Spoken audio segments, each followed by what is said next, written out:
Hola, bienvenidos a todos y todas a esta nueva clase de Tecnologías de la Información y Comunicación. Y ya nos encontramos en la clase número 6.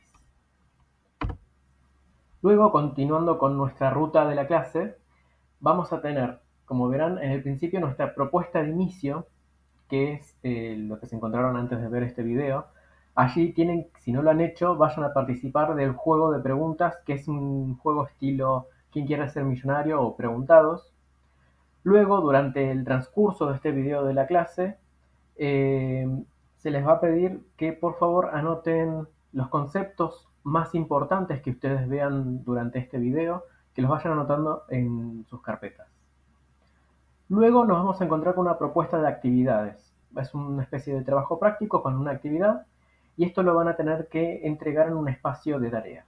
Y para finalizar la clase del día de hoy, van a participar en un área que es como una nube de frases, una nube de palabras, donde van a tener que expresar cómo se sintieron o cuáles fueron las dificultades que tuvieron en la clase de hoy. Durante las clases anteriores hemos visto operaciones, suma, resta, multiplicación, división, diferentes formas de escribirlas, eh, qué es un gráfico, qué tipos de gráficos tenemos, cómo obtenemos esos gráficos, que era a partir de una tabla, qué información metemos en una tabla, y hablamos mucho de los datos, que si bien ya lo habían visto en algún momento al principio de esta cátedra, vamos a hacer un repaso sobre lo que es un dato. Teniendo en cuenta todo lo que trabajamos estas clases, vamos a tomarnos unos minutos y tratar de responder cada uno en sus carpetas qué es un dato. ¿Sí? Vamos a tomarnos este tiempito y volvemos al video. Bien, retomando lo que hayan escrito en sus carpetas, vamos a ver qué es un dato. En el ámbito informático de la programación, un dato es la unidad mínima de información. No tiene sentido en sí misma, pero adquiere un significado dentro de un contexto. ¿Qué quiere decir esto? Si yo, por ejemplo, digo el número 8, así solo, no nos dice nada, es un número, el 8. Pero si yo le agrego a ese número kilogramos, 8 kilogramos, ya tiene un significado, tiene un contexto. Está diciendo que está representando un peso, 8 kilogramos. Todavía no sabemos de qué. Otro ejemplo, podemos decir frutillas, manzanas, peras. Así por sí solas no nos dice nada, nos está hablando de un objeto, podríamos decir, un producto. Eh, pero si ubicamos estas palabras en conjuntos tipo frutillas, manzanas, peras, estamos hablando de frutas.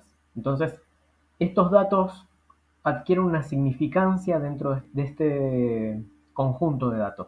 ¿Sí? En Excel nos vamos a encontrar distintos tipos de datos. Uno de ellos es el texto. El tipo de dato texto es cualquier carácter no numérico introducido en una celda.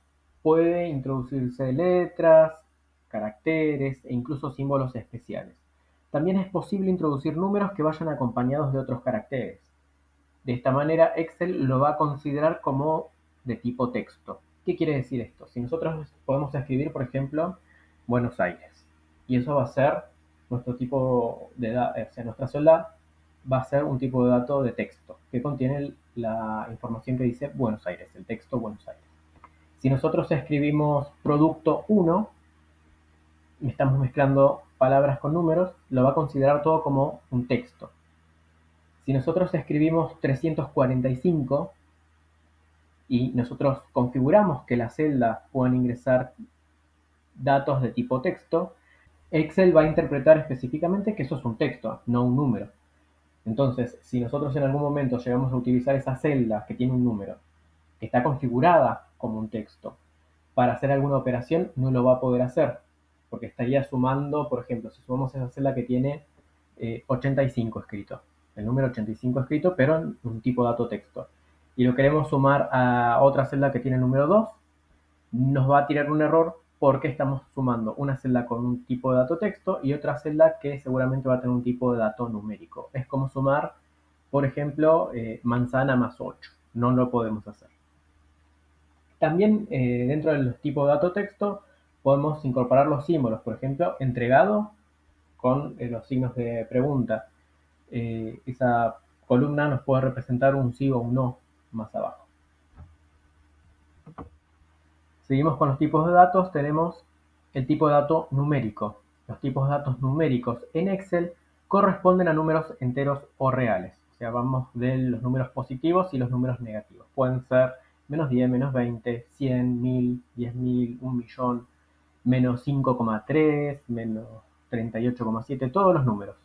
Todos esos números son tipos de datos numéricos. Acuérdense que los números que poseen decimales, o sea, con coma, representan los números reales, y los que no tienen coma, por ejemplo, números enteros, que serían 1, 2, 3, 4, 5, 6, o en negativo, -1, -2, -3, así hasta el infinito. En Excel, la fecha también se considera un tipo de dato. Excel es capaz de detectar el formato fecha, tan solo con poner una fecha con barras o con guiones. Por ejemplo, si queremos escribir 23 de octubre, ponemos 23-10- el año, por ejemplo 2023. Lo podemos configurar nosotros lo podemos escribir con los guiones, y podemos configurarlo para que automáticamente en la celda se nos aparezca con las barras invertidas, o al revés. Los tipos de datos hora permiten escribir, dar formato y hacer operaciones con horas. Si escribiésemos en una celda un dato con el formato hora, minutos, segundos, por ejemplo, puede ser 17, 40, 11, Excel lo va a identificar como un dato de tipo hora. En este caso serían 17 horas, 40 minutos, 11 segundos. Y cuando hablamos de tipos de datos en Excel, también estamos hablando de la validación de datos. Venimos mencionando que en las celdas podemos poner específicamente qué tipo de datos queremos trabajar. Entonces, ¿para qué sirve validar datos en Excel? Dentro de Excel es muy importante que los datos sean correctos para llevar una actualización rigurosa y poder realizar operaciones exactas. De tal manera, la validación de datos se encarga de establecer condiciones para que una misma columna o grupo de celdas conserven las mismas características o se encuentren dentro de un mismo intervalo. Si bien hablamos de la configuración de la celda, por ejemplo, para un tipo de dato numérico, también podemos configurar una celda para que tenga una lista. La lista delimita el ingreso de datos a un listado específico, ya sea de números, palabras o las dos cosas. Por ejemplo, podemos tener una lista, tenemos una heladería con un listado de sabores. Podríamos tener crema americana, frutilla, frambuesa, limón, naranja. Entonces tenemos que crear una tabla que contenga este listado, y en la celda donde nosotros queremos utilizar el tipo lista, para que nosotros, una vez que apretemos un botoncito, nos salte un listado y podamos elegir dentro de esas opciones de datos que tenemos, que previamente lo armamos, eh, podemos insertar estas listas. Como para que nos quede un poco más claro los conceptos sobre los tipos de datos y la configuración de las celdas y la implementación de la validación de datos como en las listas, vamos a ver ejemplos en Excel.